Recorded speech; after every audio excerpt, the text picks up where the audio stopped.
제가 돈 내고 예약한 해외여행. 출발 당일 시누이가 제 자리를 뺐더군요. 그러더니 시어머니가 하는 말이 돈만 두고 넌 집에 가. 기가 막혔지만 전 싸우지 않았습니다. 대신 그들이 사는 집을 팔아버리고 친정으로 돌아왔죠. 온 가족을 길바닥에 나앉게 만든 제 복수 이야기 지금 시작합니다.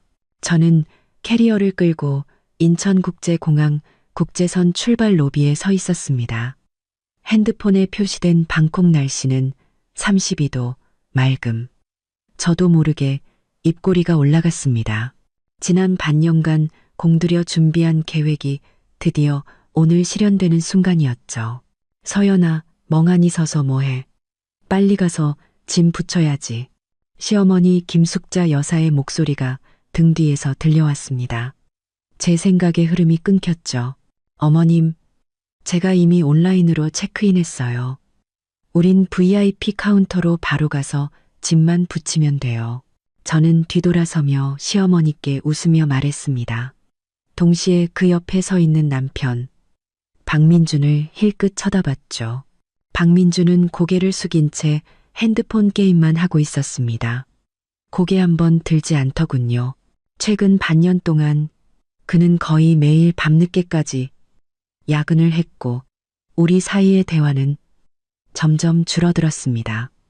이번 태국 여행은 우리의 관계를 되돌릴 마지막 희망이었습니다.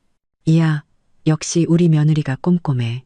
시아버지 박대철 씨가 허허 웃으며 말씀하셨습니다. 이번 여행 준비하느라 정말 고생 많았다. 아버님, 뭐료?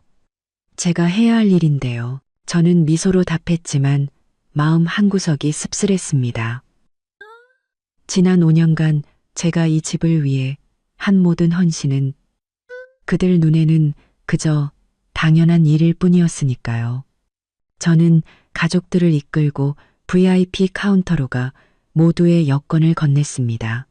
그런데 정보를 확인하던 직원이 갑자기 고개를 들고 제게 물었습니다. 이서연 고객님, 정말 항공권 변경을 원하시는 건가요? 시스템을 보니 조금 전 고객님께서 직접 전화로 좌석을 취소하셨다고 나오는데요. 네? 무슨 말씀이세요? 저는 순간 멍해졌습니다. 전 좌석을 취소한 적이 없는데요. 아, 직원이 난처한 표정을 지었습니다. 하지만 시스템 기록상 30분 전에 고객님 명의로 전화가 와서 가족의 요청으로 비즈니스석을 박미나 고객님께 양도하셨다고. 박미나, 제 혈액이 차갑게 식는 것 같았습니다. 박민준의 여동생이자 단 한 번도 저를 형님으로 대한 적 없는 시누이. 그럴 리가 없어요. 제 목소리가 떨리기 시작했습니다. 항공권은 제가 제 돈으로 산 거예요. 어떻게 다른 사람이 마음대로 제 자리를 취소할 수 있죠? 바로 그때 등 뒤에서 익숙한 목소리가 들려왔습니다. 형님, 뭘 그렇게 놀라세요? 그 전화 제가 했어요. 저는 휙 돌아봤습니다. 세련된 휴양지 패션의 박미나가 눈에 띄게 새로 산 루이비통 캐리어를 끌며 미소를 머금고 서 있었습니다. 미나야, 네가 왜 여기에 있어? 박민준이 드디어 핸드폰에서 눈을 뗐습니다. 놀란 표정이었죠. 오빠, 그게 무슨 표정이야? 박미나는 애교를 부리듯 박민준의 팔에 매달렸습니다. 엄마가 말 안 했어? 나도 태국같이 가기로 한 거. 저는 충격받은 얼굴로 시어머니를 쳐다봤습니다. 그녀는 제 시선을 피하며 괜히 핸드백을 뒤적였습니다. 어머님, 이게 어떻게 된 일이에요? 제 목소리는 이제 분노로 떨리고 있었습니다. 분명 우리 가족 5명만 가기로 했잖아요. 비행기랑 호텔 전부 5명으로 예약했다고요. 시어머니는 그제야 고개를 들었습니다. 제가 익히 아는 거만한 표정으로 말했죠. 미나가 요즘 공부 때문에 스트레스가 많아서 너희 아버님이랑 상의해서 같이 바람이나 쐬라고 불렀다. 비즈니스석은 자리가 없으니 네가 이코노미석 타면 되잖니. 어차피 4시간이면 도착하는데 저도 모르게 두 주먹을 꽉 쥐었습니다. 지난 반년 동안 허리띠를 졸라매고 밤낮으로 일해서 온 가족에게 근사한 여행을 선물하고 싶었습니다. 비즈니스석 항공권, 5성급 호텔, 세심하게 짠 여행 일정까지 전부 제 피땀으로 모은 돈이었습니다. 그런데 이제 와서 저더러 이코노미석으로 꺼지라니요. 어머님, 그건 좀 아닌 것 같아요. 저는 마침내 용기를 내어 반박했습니다. 항공권이랑 여행 계획 전부 제가 짰어요. 미나가 갑자기 오게 됐으면 적어도 저한테 미리 말은 해주셨어야죠. 너한테 뭘 말해? 시어머니의 얼굴이 순식간에 굳어졌습니다. 언제부터 이 집안일이 내 허락을 받아야 하는 일이 됐니? 미나는 민준이 친동생이야. 굴러온 돌인 너보다 중요하지 않겠어? 서연아, 박민준이 마침내 입을 열었습니다. 하지만 그의 얼굴은 잔뜩 찌푸려져 있었죠. 소란 피우지 마. 그냥 미나 비즈니스석 타라고 해. 네가 조금만 참으면 되잖아. 금방 도착하는데. 저는 결혼 5년 차 남편인 그의 얼굴을 바라봤습니다. 갑자기 그가 너무나 낯설게 느껴졌습니다. 그의 눈에는 저를 위한 아주 작은 옹호도 없었습니다. 오직 귀찮음과 짜증뿐이었죠. 맞아, 형님. 박민아가 제 비즈니스석 탑승권을 흔들며 의기양양하게 말했습니다. 난 이미 수속 다 마쳤는데 젊고 오면 형님 혼자 집에 가시든가. 눈앞이 흐려졌지만 저는 눈물이 떨어지지 않도록 안간힘을 썼습니다. 5년 내내 저는 참았습니다. 시어머니의 구박을, 시누이의 도발을, 남편의 무관심을. 제가 충분히 잘하면 언젠가는 그들도 저를 가족으로 받아줄 거라 믿었습니다. 돈만 두고 넌 집에 가. 시어머니가 차갑게 쏘아붙였습니다. 괜히 같이 가서 인상 쓰면서 분위기 망치지 말고. 그 말은 비수가 되어 제 심장에 정확히 밝혔습니다. 저는 박민준을 바라봤습니다. 그가 단 한마디라도 제 편을 들어주길 바랐습니다. 하지만 그는 한숨을 쉴 뿐이었습니다. 서연아, 그냥 너 먼저 집에 가 있어. 우리 돌아와서 다시 얘기하자. 공항 방송에서 탑승 안내가 흘러나왔습니다. 주변 사람들은 바쁘게 움직였죠. 저는 그 자리에 우두커니 서서 온몸에 피가 거꾸로 솟는 기분을 느꼈습니다. 알았어요. 저 갈게요. 제 목소리가 들렸습니다. 무서울 정도로 평온한 목소리였죠. 다들 즐거운 여행 되세요. 제가 몸을 돌려 떠날 때 등 뒤에서 박민아의 환호성이 들렸습니다. 그리고 남편에게 소지품 잘 챙기라고 당부하는 시어머니의 목소리도요. 아무도, 단 한 사람도 저를 붙잡지 않았습니다. 공항을 나서자 6월의 햇살이 눈을 찔렀습니다. 저는 택시를 잡아탔습니다. 기사님이 어디로 가냐고 물었죠. 입을 열었지만 그 차가운 집 말고는 갈 곳이 없다는 사실을 깨달았습니다. 푸른 호수 아파트로 가주세요. 결국 저는 그곳을 말했습니다. 차 안에서 핸드폰을 켰습니다. 남편 박민준이 방금 공항 면세점에서 100만 원 넘게 긁었다는 카드사 알림이 와 있었습니다. 저는 씁쓸하게 웃으며 알림을 껐습니다. 갤러리를 열어 5년 전 결혼 사진을 찾아봤습니다. 사진 속에 저는 너무나 행복하게, 너무나 순진하게 웃고 있었죠. 사랑만 있으면 모든 걸 이겨낼 수 있을 거라고 믿었습니다. 텅 빈 집에 돌아와 아침에 급하게 나오느라 치우지 못했던 커피잔을 기계적으로 씻었습니다. 지난 5년의 순간들이 머릿속을 스쳐 지나갔습니다. 사람들 앞에서 제가 한 음식을 타박하던 시어머니, 제 웨딩드레스를 망가뜨리고도 사과 한마디 없던 시누이, 그리고 매달 월급의 절반 이상을 시어머니에게 보내면서 저와는 한마디 상의도 없던 남편. 저는 소파에 앉아 무릎을 끌어안고 마침내 참았던 눈물을 터뜨렸습니다. 휴대폰이 진동했습니다. 박민준에게서 온 메시지였습니다. 이제 비행기 타. 그만 화 풀어. 엄마도 연세가 있으시니 네가 좀 이해해드려. 저는 답장하지 않았습니다. 밤이 깊어지고 저는 불도 켜지 않은 채 어둠 속에 앉아 있었습니다. 그때 다시 휴대폰이 울렸습니다. 친구 지수였습니다. 서연아, 방콕 도착했어? 지수의 밝은 목소리가 수화기 너머로 들려왔습니다. 저는 오늘 있었던 일을 울먹이며 털어놓았습니다. 뭐라고? 지수의 고함에 귀가 터지는 줄 알았습니다. 그 인간들끼리 여행 가고 널 혼자 집에 버려뒀다고? 박민주는 뭐 했대? 꿀먹은 벙어리야? 지수야, 나 이제 어떻게 해야 할지 모르겠어. 저는 끝내 무너져 통곡했습니다. 서연아, 잘 들어. 지수의 목소리가 갑자기 진지해졌습니다. 이건 우연히 일어난 일이 아니야. 오랫동안 널 무시하고 착취한 결과물이라고. 이제부턴 널 위해서 싸워야 해. 그날 밤 지수는 새벽까지 전화로 제 곁을 지켜주었습니다. 전화를 끊고 저는 세수를 했습니다. 거울 속 퉁퉁 부은 눈의 저를 보며 지난 5년간 단 한 번도 감히하지 못했던 결심을 했습니다. 더 이상 박씨 집안에 글로 살지 않겠다고. 저는 컴퓨터를 켜고 지난 세월 동안 그들이 제게 저질렀던 부당한 일들을 정리하기 시작했습니다.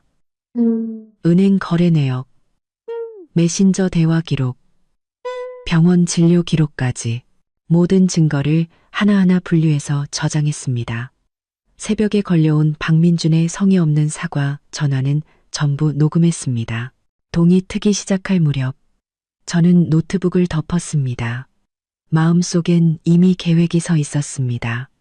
5년의 인내는 존중을 가져다 주지 못했습니다. 그렇다면 오늘부터 저는 박씨 집안에 똑똑히 알려줄 겁니다. 이서연은 더 이상 만만한 양이 아니라는 것을. 지수와 통화를 마친 후 저는 뜬 눈으로 밤을 새웠습니다. 아침 6시 퀭한 눈으로 기계적으로 커피를 내렸습니다. 혀끝에 퍼지는 커피의 쓴맛이 지금 제 심정 같았죠. 핸드폰이 울렸습니다. 박민준이 보낸 메시지였습니다. 호텔 도착했어. 전망이 아주 좋네. 너도 왔으면 좋아했을 텐데. 수영장 사진이 첨부되어 있었습니다. 저는 냉소하며 답장하지 않았습니다. 5년 만에 처음으로 저는 모든 게 괜찮은 척하고 싶지 않았습니다. 곧이어 지수의 음성 메시지가 도착했습니다. 10분 뒤에 너희 집 도착. 아침이랑 노트북 챙겨갈게. 오늘 우리 확실히 정리해야 할 게 있어. 초인종이 울렸을 때 저는 은행 앱을 멍하니 보고 있었습니다. 지수가 씩씩하게 들어오며 제 손에 샌드위치와 두유를 쥐어주었습니다. 일단 먹어. 그리고 할 얘기가 있어. 그녀는 노트북을 켜며 심각한 표정을 지었습니다. 어젯밤에 내 얘기 듣고 아무리 생각해도 이상해서. 내 남자친구 은행 다니는 거 알지? 걔한테 부탁해서 뭘 좀 알아봤어. 저는 저도 모르게 두유팩을 꽉 쥐었습니다. 뭘 알아봤는데? 박민준 계좌 거래 내역. 지수가 노트북 화면을 제 쪽으로 돌렸습니다. 최근 반년 동안 매달 김숙자 씨한테 고정적으로 돈을 보냈더라. 적게는 200만 원에서 많게는 500만 원까지. 화면에 가득한 이체 기록을 보자 위가 뒤틀리는 것 같았습니다. 그 돈은 거의 그의 월급 절반에 해당하는 금액이었습니다. 우리는 아직 집 대출금 때문에 허리띠를 졸라매고 있었는데 말이죠. 이게 다가 아니야. 지수가 다른 파일을 열었습니다. 이것 봐.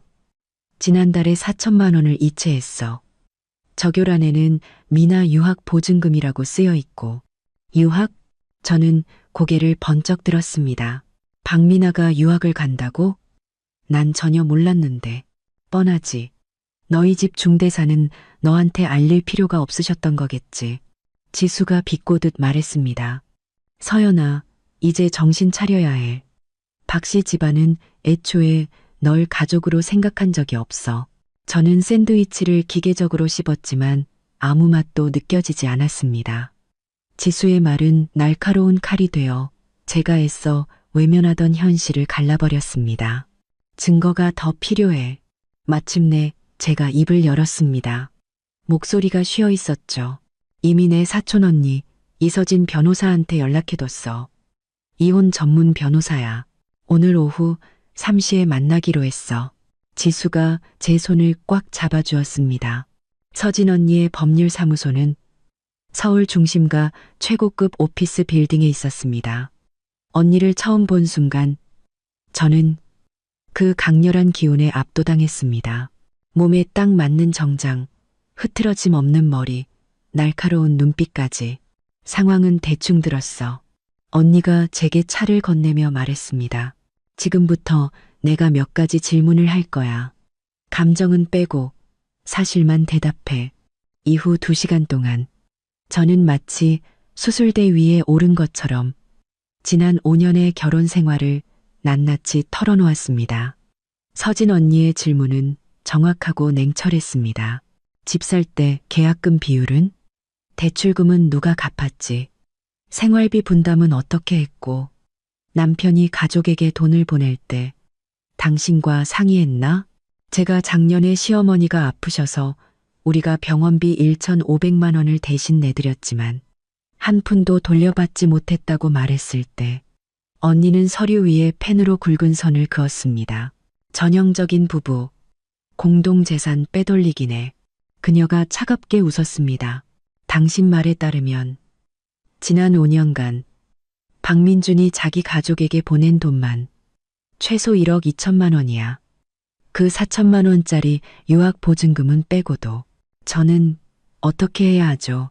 저는 불안하게 손가락을 꼼지락거렸습니다. 서진 언니가 제게 목록 하나를 내밀었습니다. 첫째, 찾을 수 있는 모든 재정 관련 증거를 모아. 둘째, 그들이 당신에게 가한 모든 정신적 압박과 언행을 기록해. 마지막으로 절대 그들이 눈치채게 해선 안 돼. 사무실을 나설 때 제 가방에는 소형 녹음기가 하나 더 들어 있었습니다. 이번엔 정말 독하게 마음먹어야 해. 널 위해서. 지수가 제 어깨를 꽉 감싸주었습니다. 집에 돌아오자마자 저는 행동에 나섰습니다. 결혼 이후에 모든 은행 거래 내역, 대출 계약서, 쇼핑 영수증을 전부 꺼냈습니다. 등기권리증을 찾으려고 박민준의 서랍을 뒤지다가 검은색 노트 하나가 눈에 띄었습니다. 첫 장을 넘기는 순간 심장이 거세게 뛰기 시작했습니다. 박민준의 개인 가계부였습니다. 그가 가족에게 보낸 모든 돈이 상세하게 기록되어 있었죠. 가장 최근 페이지에는 이렇게 쓰여 있었습니다. 7월 15일 엄마에게 4천만 원 이체. 미나 영국 유학 계약금. 재개발 보상금 나오면 갚으실 예정. 재개발 보상금이라고? 무슨 재개발? 저는 노트의 모든 페이지를 빠르게 촬영하고 원래 자리에 두었습니다. 바로 그때 전화가 울렸습니다. 박민준의 영상통화 요청이었습니다. 저는 심호흡을 하고 통화 버튼을 눌렀습니다. 화면에 박민준의 얼굴이 나타났습니다. 배경은 호화로운 호텔 방이었죠. 서연아, 아직도 화났어. 그의 목소리는 공항에서의 일이 사소한 장난이었던 것처럼 가벼웠습니다. 미나가 너한테 자리 양보해줘서 고맙다고 선물 샀대. 화면이 돌아가고 저는 목욕 가운을 입은 박미나가 고가의 화장품 세트를 뜯고 있는 것을 보았습니다. 형님, 이거 한국에서는 엄청 비싼 거 알죠? 근데 형님 탑승권으로 면세점 포인트 써서 20%나 할인받았잖아요. 그녀가 의기양양하게 골드카드를 흔들어 보였습니다. 제 피가 거의 얼어붙는 것 같았습니다. 그건 제 신분증과 연동된 제 멤버십 카드였습니다. 민준 씨, 저는 분노를 억누르며 말했습니다. 잠깐 단둘이 할 얘기가 있어요. 박민준이 발코니로 나가자 미소가 사라졌습니다. 무슨 일인데? 어머님께 보낸 그 4천만 원. 우리 공동 예금 맞죠? 왜 나랑 상의도 안 했어요? 제가 단도직입적으로 묻자 그의 표정이 순식간에 경계심으로 가득 찼습니다. 누가 4천만 원 얘기를 해. 그거 원래 엄마 재개발 보상금인데 우리가 잠시 맡아뒀던 거야. 이제 돌려드린 것뿐이라고. 재개발 보상금이요? 심장이 빠르게 뛰었지만 저는 아무렇지 않은 척했습니다. 아, 그랬구나. 그럼 미나 유학 가는 건 왜 말 안 해줬어요? 이서연. 그의 목소리에 짜증이 묻어났습니다. 그런 건 우리 집안일이야. 넌 내 할 일이나 잘해. 아, 맞다. 엄마가 안방 침대 시트 갈아놓으래. 돌아가면 거기서 주무신다고. 통화가 끝난 후 저는 침대에 걸터 앉았습니다. 그 어느 때보다 정신이 맑아지는 기분이었습니다. 박민준의 말 한마디 한마디가 서진 언니의 판단이 옳았음을 증명하고 있었습니다. 이 집에서 저는 처음부터 외부인이었습니다. 저는 서진 언니에게 전화를 걸었습니다. 언니, 새로운 사실을 알아냈어요. 시댁에 재개발 예정인 부동산이 있는 것 같아요. 사흘 뒤 박 씨 가족이 잔뜩 쇼핑을 하고 돌아왔습니다.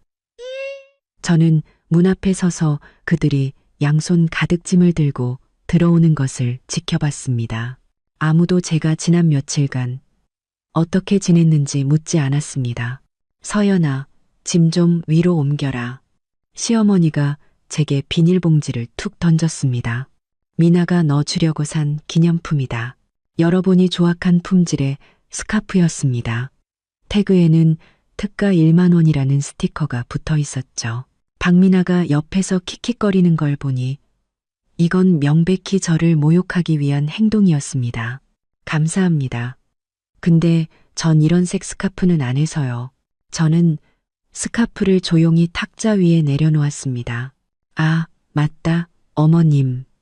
옛날 집 재개발된다면서요. 축하드려요. 순간 집안이 조용해졌습니다. 시어머니의 얼굴이 굳어졌죠. 누가 그래? 민준 씨가요. 저는 순진한 척 말했습니다. 그 4천만 원이 보상금 일부라면서요. 박민준이 저를 험악하게 쏘아봤고 시어머니는 갑자기 웃음을 터뜨렸습니다. 아이고, 그거 아직 확정도 안 됐어.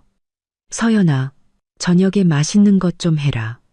우리 미나가 네가 해주는 갈비찜 먹고 싶대. 그들의 당황한 모습을 보니 제가 전곡을 찔렀다는 것을 알 수 있었습니다.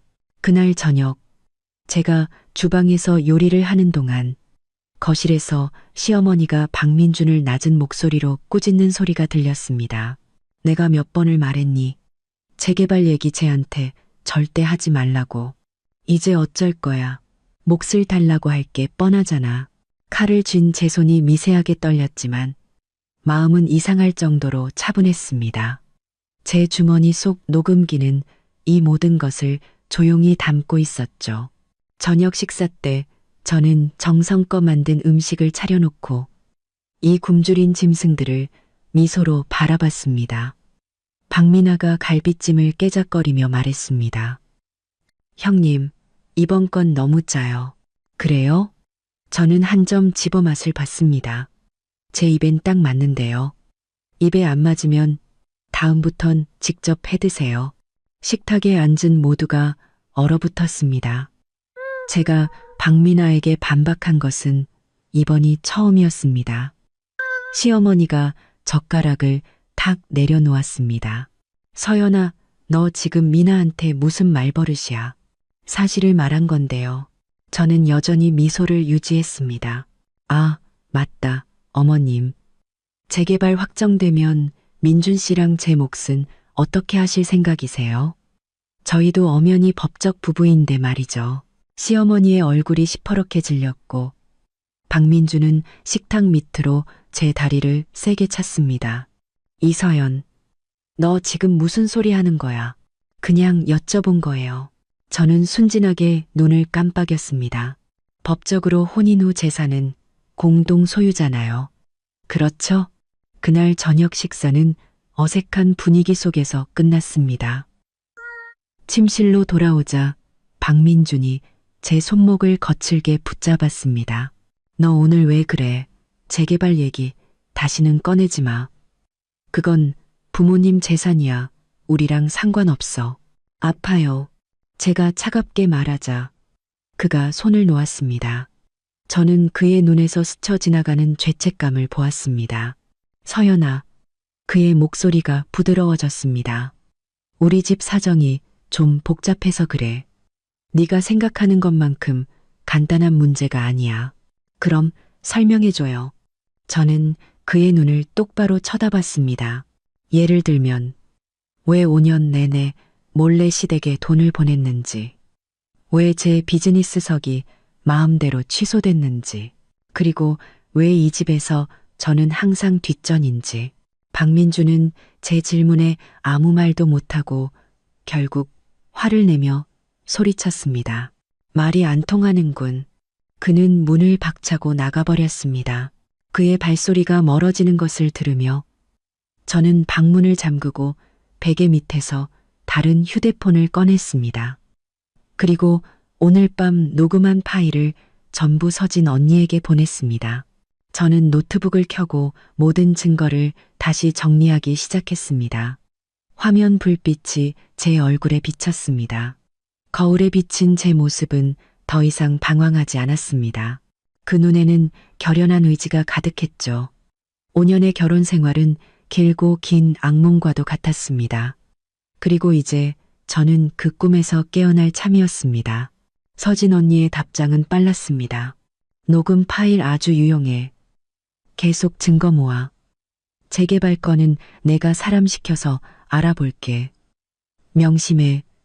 모든 준비가 끝나기 전까지는 섣불리 움직이지 마. 저는 알겠습니다. 라고 답장하고 서랍을 열어 서류 하나를 꺼냈습니다. 제가 결혼 전에 사둔 작은 오피스텔의 등기 권리증이었습니다. 마지막 퇴로를 남겨둔 것이 천만다행이었습니다. 창밖의 달빛이 차갑게 비쳐 들어왔습니다. 저는 등기 권리증에 적힌 제 이름을 어루만졌습니다. 마치 5년 전 아직 꿈이 있던 제 자신을 만지는 것 같았습니다. 사랑이면 모든 걸 이겨낼 수 있다고 믿었던 그 순진했던 소녀는 어떤 사람들에게 결혼이란 철저히 계산된 거래에 불과하다는 것을 알지 못했습니다. 하지만 괜찮습니다. 이제부터는 저도 계산을 할 테니까요. 다음 날 아침 커튼 틈으로 들어온 햇살에 눈을 떴습니다. 옆자리를 더듬어 보니 시트가 차갑고 평평했습니다. 박민주는 밤새 돌아오지 않았습니다. 새벽 2시에 온 메시지가 하나 있었습니다. 객실에서 잘게. 내일 아침 일찍 출장 가. 저는 냉소하며 메시지를 삭제했습니다. 출장이라니. 결혼 5년 동안 그는 싸움을 피할 때마다 이 핑계를 댔습니다. 그리고 저는 바보같이 그걸 항상 믿었죠. 세수를 하며 거울을 보니 눈밑이 퀭하고 입가에는 어느새 옅은 주름이 생겨 있었습니다. 이 집을 위해 5년간 애썼지만 돌아온 것은 이런 대우뿐이었습니다. 주방에서는 시어머니가 달걀 프라이를 하고 있었습니다. 제가 들어와도 눈길 한번 주지 않았죠. 식탁에는 이미 박민아가 앉아 핸드폰을 보고 있었습니다. 앞에는 마시다만 주스잔이 놓여 있었죠. 형님. 그녀는 고개도 들지 않고 말했습니다. 제 분홍색 원피스 세탁 다 됐어요? 내일 동창회 때 입어야 하는데 300만 원이 넘는 그 원피스는 지난주 그녀가 와인을 쏟아 망쳐놓고는 당연하다는 듯 제게 던져준 것이었습니다. 아니, 저는 제 물컵을 따르며 말했습니다. 세탁소에서 그러는데 그런 소재에 묻은 와인 얼룩은 지우기 힘들대. 다음부턴 뭐 마실 때 조심 좀 해. 박민아가 고개를 번쩍 들었습니다. 곱게 화장한 얼굴에 믿을 수 없다는 표정이 가득했습니다. 지금 무슨 소리예요? 글자 그대로의 의미야. 난 내 하녀가 아니거든. 저는 그녀를 똑바로 쳐다봤습니다. 엄마. 박민아가 즉시 소리를 질렀습니다. 형님 좀 봐. 시어머니가 프라이를 접시에 내동댕이 치듯 놓았습니다. 이서연, 아침부터 무슨 행패야. 미나는 네 시누이야. 옷 한 벌 빨아주는 게 그렇게 힘들어? 제가 알기론 미나는 올해 24살이고 자기 행동에 책임질 수 있는 성인이에요. 저는 사과를 한 입 베어 물었습니다. 그리고 저는 형님이지 엄마가 아니고요. 식당은 죽은 듯이 조용해졌습니다. 시어머니의 얼굴은 붉게 달아올랐고 박미나는 입을 벌린 채 물밖에 물고기 같았습니다. 세상에 미쳤구나. 시어머니가 마침내 소리쳤습니다. 민준이 없다고 본색을 드러내는구나. 어디 두고 봐. 걔 돌아오면 어쩔 건데요? 제가 말을 끊었습니다. 저를 때리라고 할 건가요? 욕을 하라고요? 아니면 계속 이렇게 없는 사람 취급하라고요? 저는 핸드폰을 꺼내 어젯밤 녹음 파일을 틀었습니다. 말이 안 통하는군. 박민준의 목소리에 이어 문이 세게 닫히는 소리가 선명하게 들렸습니다. 시어머니의 얼굴이 붉은색에서 하얀색으로 변했습니다. 제가 녹음했을 거라고는 상상도 못한 눈치였습니다. 아, 그리고 제가 변호사한테 상담받아 봤는데요. 부부 공동 재산에는 혼인 후 배우자 일방의 수입도 포함된대요. 그러니까 민준 씨가 그동안 어머님께 드린 돈, 제가 절반을 돌려받을 권리가 있다는 뜻이죠. 너, 시어머니가 저를 향해 손가락질하며 부들부들 떨었습니다. 네가 감히, 저는 그냥 법대로 하려는 것뿐이에요. 저는 사과 심지를 내려놓았습니다. 오늘부터 저는 객실에서 지낼게요. 민준 씨 돌아오면 우리 제대로 얘기 좀 해야겠어요. 그 말을 남기고 제가 돌아서자 등 뒤에서 그릇 깨지는 소리와 시어머니의 저주 섞인 고함이 들려왔습니다. 제 발걸음은 이상하게 가벼웠습니다. 마치 수년간 짊어졌던 무거운 짐을 내려놓은 것 같았죠. 안방에서 제 짐을 챙기다가 옷장 깊숙한 곳에 숨겨둔 보석함을 만졌을 때 저는 잠시 망설였습니다. 돌아가신 할머니가 남겨주신 유일한 유품이었습니다. 상자를 여는 순간 심장이 쿵 내려앉았습니다. 값비싼 옥 목걸이가 사라지고 없었습니다. 저는 즉시 박민준에게 전화를 걸었습니다. 한참 만에 그가 전화를 받았습니다. 배경소음이 시끄러운 걸 보니 공항은 아닌 것 같았습니다. 할머니 목걸이 어디 있어요? 저는 단도직입적으로 물었습니다. 무슨 목걸이? 그의 목소리에는 명백히 당황한 기색이 서려 있었습니다. 모르는 척하지 말아요. 제 보석함에 있던 옥 목걸이요. 전화기 너머로 몇 초간 침묵이 흘렀습니다.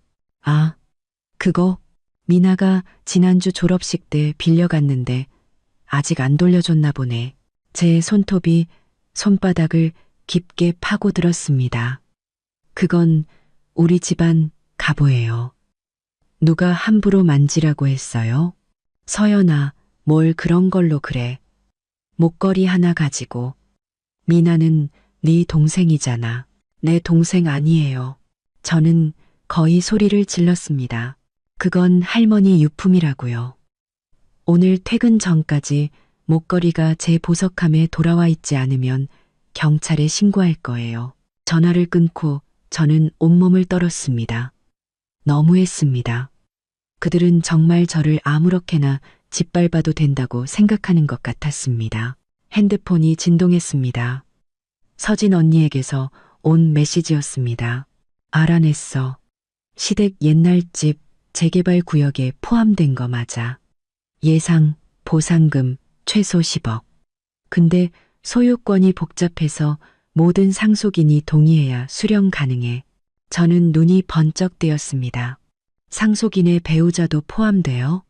아니, 하지만 혼인 기간 동안의 가치 상승분은 부부 공동재산으로 인정돼.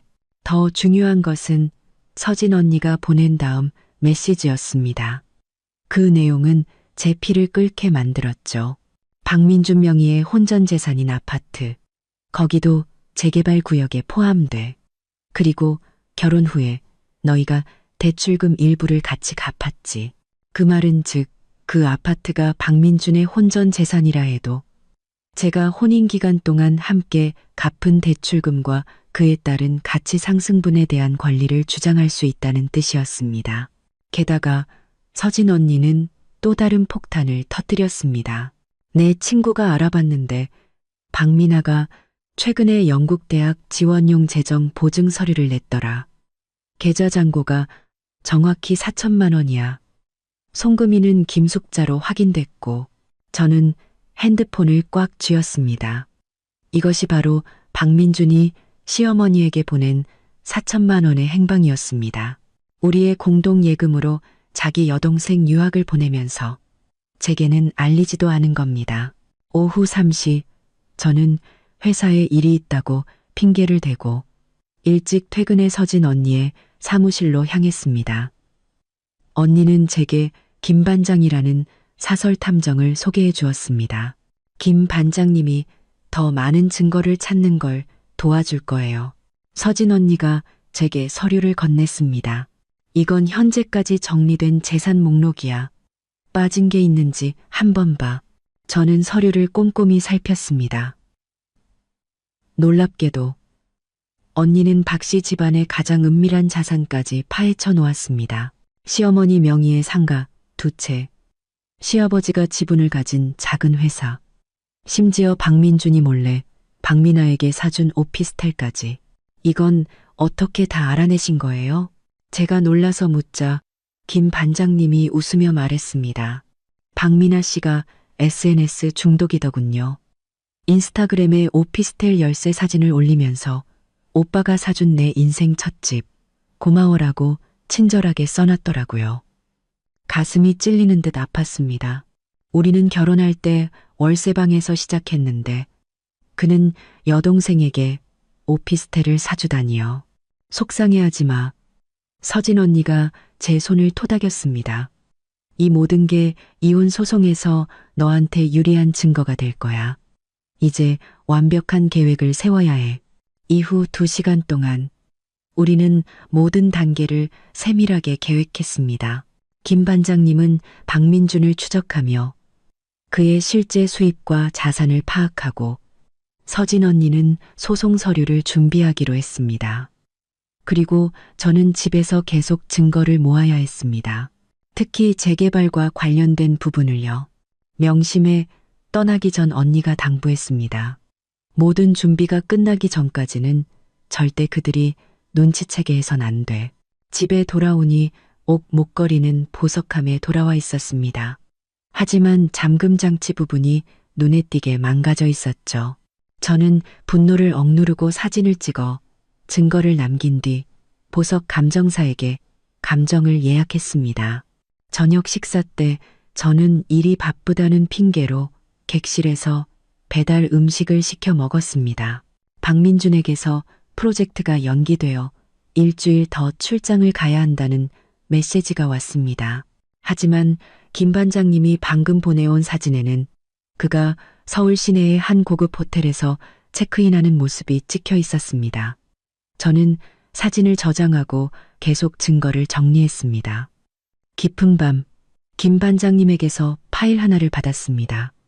파일을 열어본 저는 숨을 죽였습니다. 박민준의 최근 3년간 실제 소득 증명서였습니다. 제가 알고 있던 것보다 거의 2배나 높은 금액이었죠.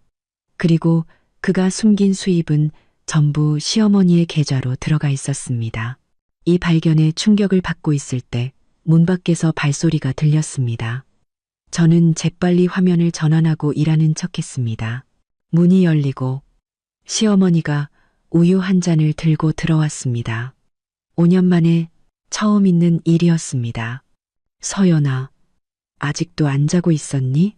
그녀의 목소리는 거짓 온정으로 가득했습니다. 무슨 일이세요, 어머님? 저는 경계하며 조용히 녹음기 버튼을 눌렀습니다. 아니, 그 재개발 말이다. 그녀는 우유를 내려놓으며 시선을 피했습니다. 민준이가 너한테 제대로 설명했니?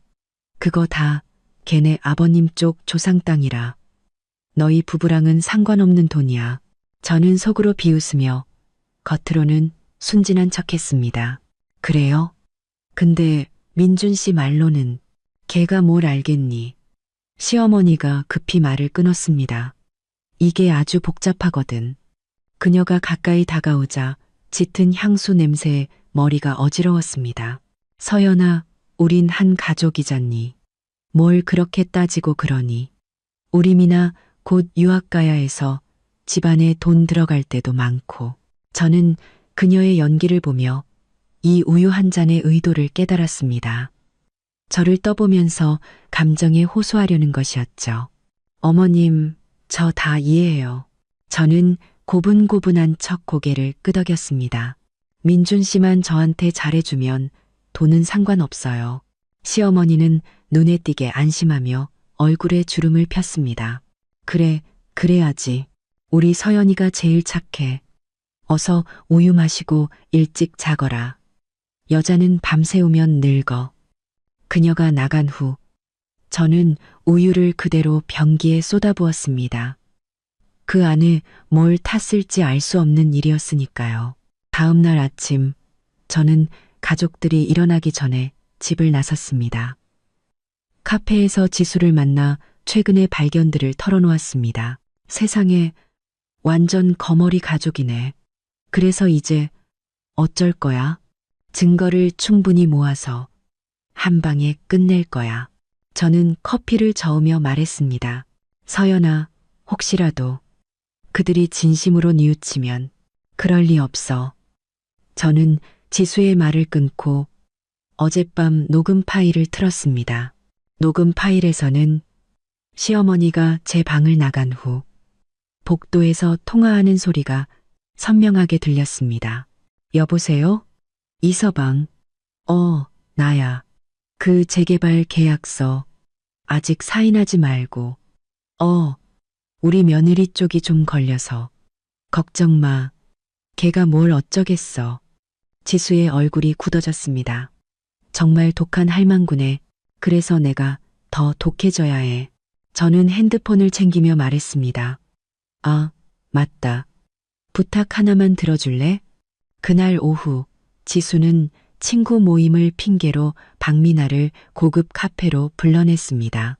그 사이 저는 열쇠 수리공을 불러 박미나가 없는 틈을 타 그녀의 방에 조용히 들어갔습니다.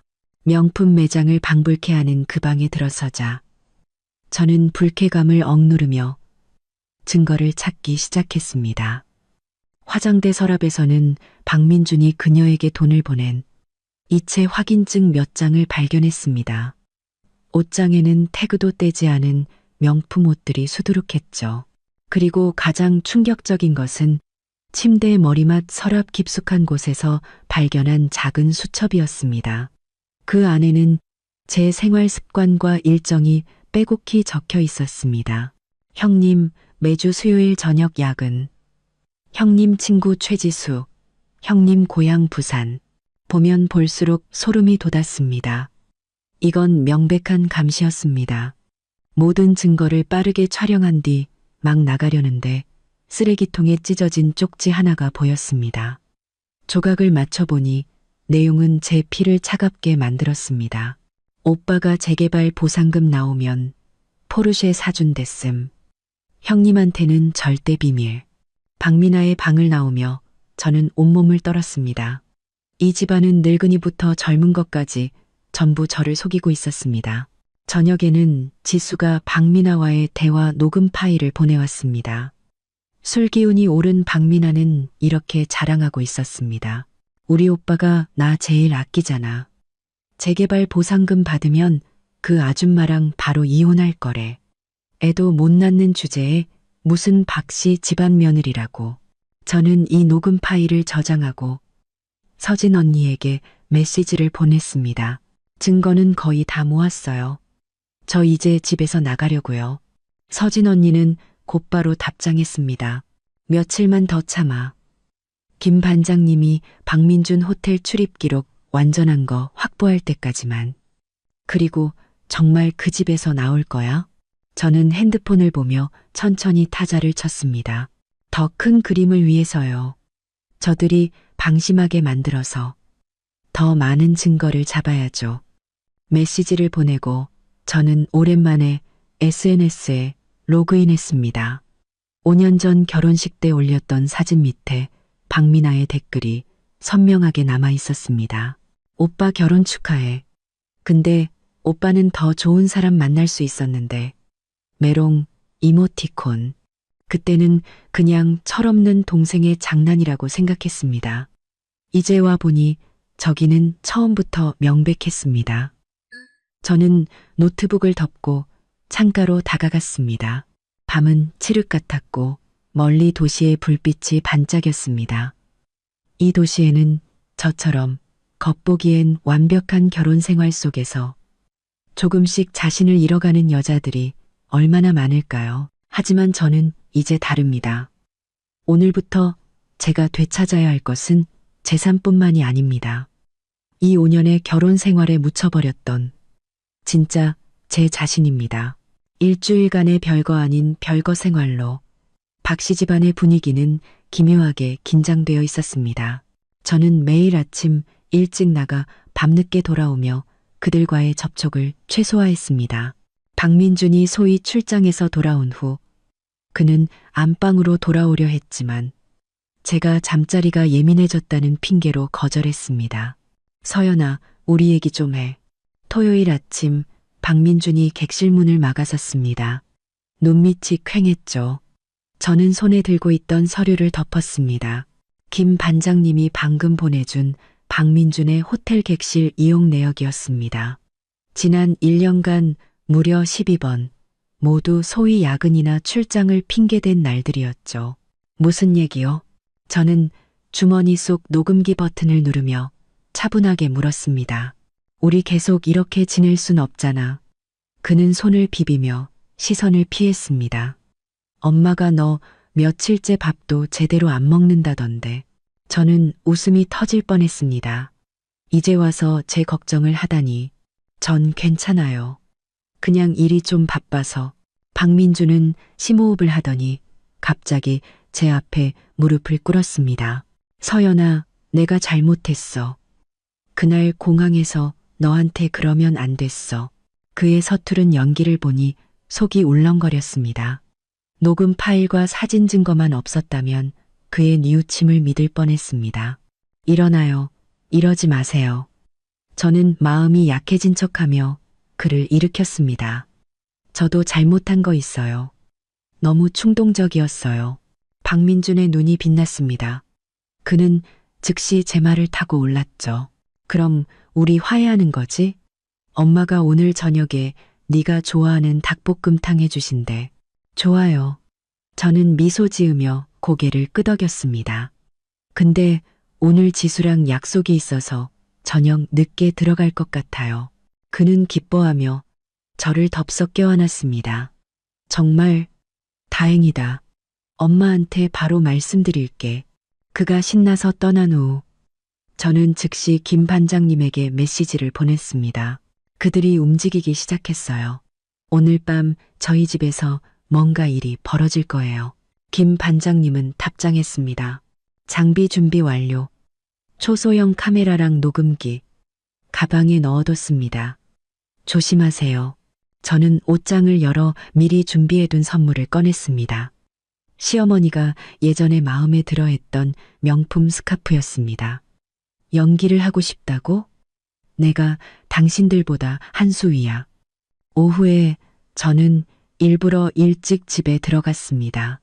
예상대로 주방에서 시어머니와 박민준이 소곤거리는 소리가 들렸습니다. 걔가 정말 넘어왔다고? 시어머니의 목소리에는 의심이 가득했습니다. 응. 내가 좋은 말 몇 마디 해주니까 바로 마음 풀리던데. 여자들이 다 그렇지. 뭐. 구슬리면 넘어가게 돼 있어. 박민준의 목소리는 경멸로 가득했습니다. 재개발 사무소에서 다음 주 월요일까지 최종 서명하라고 했어. 절대 실수하면 안 된다. 시어머니가 목소리를 낮췄습니다. 돈 들어오면 바로 재 임신시켜. 그럼 나중에 이혼하더라도 재산 많이 못 떼어가. 제 손톱이 손바닥을 깊게 파고들었지만 얼굴에는 평온한 미소를 유지했습니다. 일부러 발소리를 크게 내며 말했죠. 어머님, 민준 씨. 저 왔어요. 주방에서의 대화가 뚝 끊겼습니다. 시어머니가 웃는 얼굴로 저를 맞았습니다. 어이구, 우리 며느리 왔구나.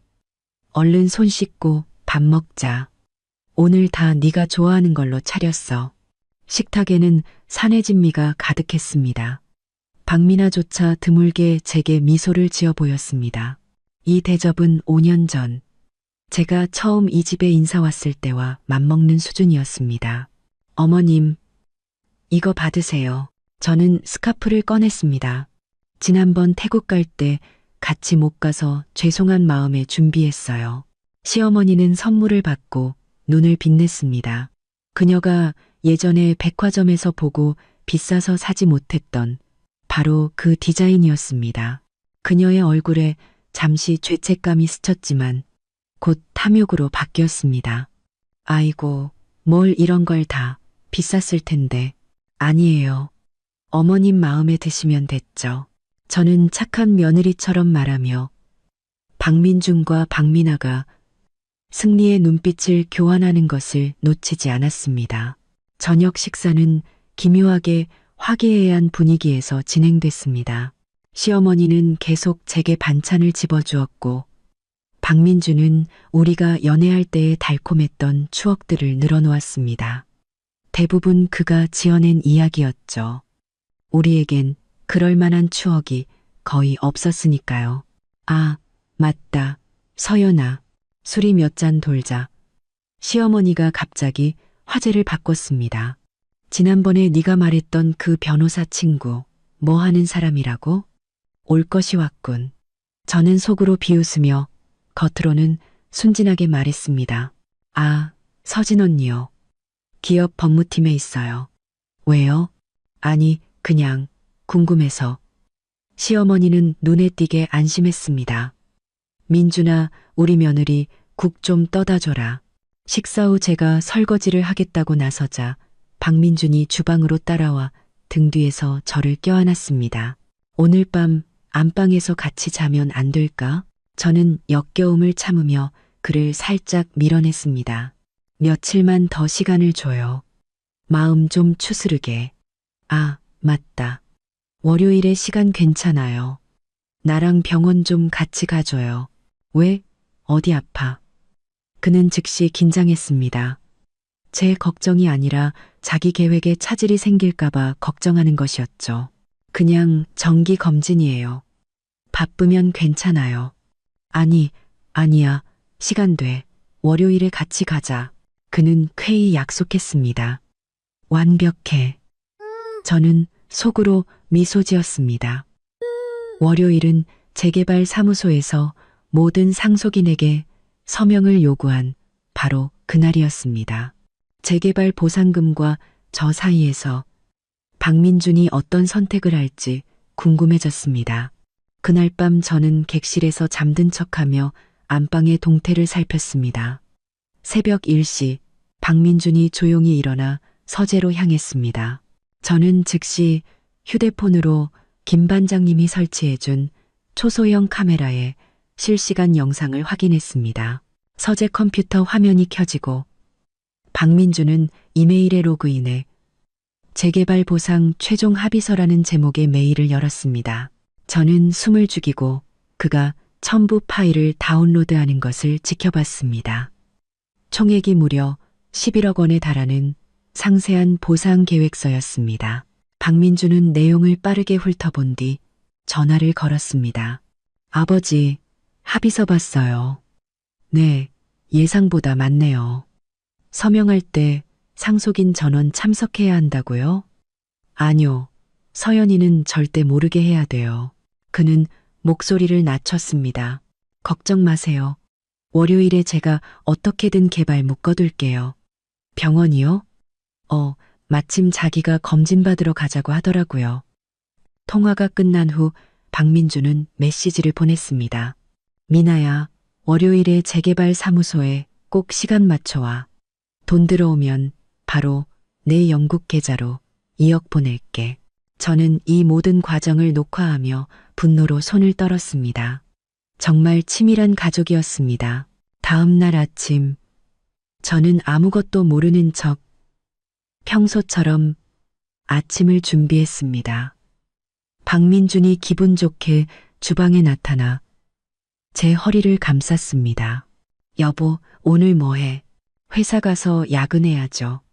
저는 그에게 커피를 건네며 미소 지었습니다. 내일 병원 가는 거 잊지 마요. 물론이지. 그럼. 그는 시원하게 대답했지만 눈은 서재 쪽을 향해 있었습니다. 집을 나서자마자 저는 서진 언니의 사무실로 향했습니다. 최신 증거들을 본 언니는 책상을 탁 쳤습니다. 완벽해. 이 정도면 그들이 악의적으로 부부 공동 재산을 은닉하고 빼돌렸다는 걸 증명하고도 남아. 다음은 어떻게 하죠? 제가 물었습니다. 계획대로 진행해. 언니의 눈이 날카롭게 빛났습니다. 내일 병원 가서 종합 검진 받고 모든 서류를 챙겨. 그들이 재개발 합의서에 서명하고 나면 바로 소송 들어갈 거야. 법률 사무소를 나와 저는 백화점에서 섹시한 속옷 한 벌과 비싼 향수를 샀습니다. 연극을 하려면 제대로 해야죠.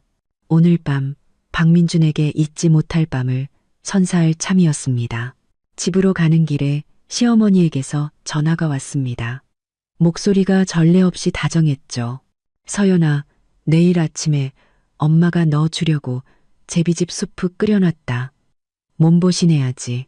감사합니다, 어머님. 저는 고분고분하게 대답했지만 속으로는 냉소했습니다. 그 제비집 수프, 분명 뭔가 탔겠지. 그날 밤 저는 섹시한 슬립을 입고 향수를 뿌린 채 먼저 안방으로 가 박민준을 찾았습니다. 그는 기뻐하며 제게 다가왔지만 저는 내일 검진을 핑계로 그의 접근을 막았습니다. 대신 그의 품에 안겨 이야기를 나눴죠. 민준 씨, 우리 이제 아이 가질까요? 제가 속삭이자 그의 몸이 잠시 굳었다가 이내 환희에 찼습니다. 정말? 네가 드디어 마음을 먹은 거야? 물론이지. 아이가 있으면 이혼할 때 날 더 떼어내기 힘들 테니까. 그는 분명 이렇게 생각하고 있을 겁니다. 저는 부끄러운 척 고개를 끄덕였습니다. 내일 검진 받고 몸에 이상 없으면 그때부터 준비해요. 그날 밤 박민주는 마치 열애 중인 소년처럼 행동했습니다. 몰디브로 여행을 가자 새 차를 사주겠다 등 온갖 약속을 남발했죠. 저는 그의 연극에 맞춰주었지만 마음은 얼음장처럼 차가웠습니다. 다음 날 아침 시어머니는 정말로 제비집 수프를 가져왔습니다. 제가 마시는 것을 빤히 쳐다봤죠. 저는 마시는 척하며 대부분을 소매에 숨겨둔 비닐봉지에 쏟았습니다. 서연아, 엄마가 생각해보니 오늘 병원에 같이 가줘야겠다. 여자가 검진 받으려면 힘들 텐데. 시어머니가 걱정스러운 듯 말했습니다. 아니에요, 어머님. 민준 씨가 같이 가주기로 했어요.